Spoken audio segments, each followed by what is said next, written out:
هتعمليه على ايدك من غير ولا مكنه ولا كيس حلواني، وبمقادير بسيطه كلها عندك في البيت، واللي مش عندك ممكن تستغني عنه، واللي مش موجود ممكن من السوبر ماركت اللي تحتيك تجيبيه. حاجه سهله هتنفعك في فطار الولاد الصبح هم رايحين المدرسه، او ممكن في العشاء، يعني تنفع معاكي فطار وعشاء مع كوبايه شاي بلبن او كوبايه نسكافيه او القهوه بتاعتك. ولو ولادك ما بيحبوش يفطروا هم اللي هيطلبوها منك.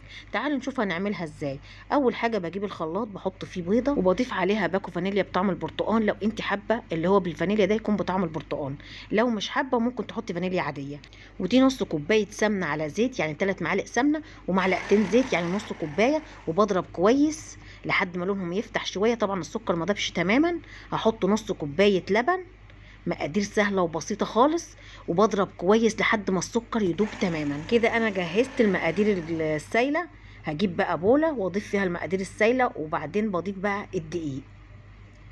بحط كوبايه دقيق بنفس الكوبايه اللي بعاير بيها كل حاجه، ونص معلقه بيكنج باودر صغيره، ومعلقتين كاستر كبار. كيس الكاستر من عند السوبر ماركت ممكن يعمل لك المقدارين البني والابيض. لو مش عندك مش عارفه تجيبيه، حطي نشا. ودي تاني كوبايه دقيق، حسيتها ملزقه حطيت نص كوبايه تاني. وبعمل بايدي بصوابعي كده، ما بعجنش، لان اي حاجه حلوه ما ينفعش تعجني فيها كتير. ملزقه في ايدي التانيه لكن بتطلع من الايد اهو. ونفس المقادير ونفس الحاجات بعمل البني. عملت مقدار تاني بني. كل الحكايه ان انا بضيف على المقادير السايله معلقتين كاكاو خام يكون نوعه حلو، وبضرب كويس. وخلاص كده انا عملت العجينه البني. وبرده بحط نفس الدقيق ونفس الحاجات.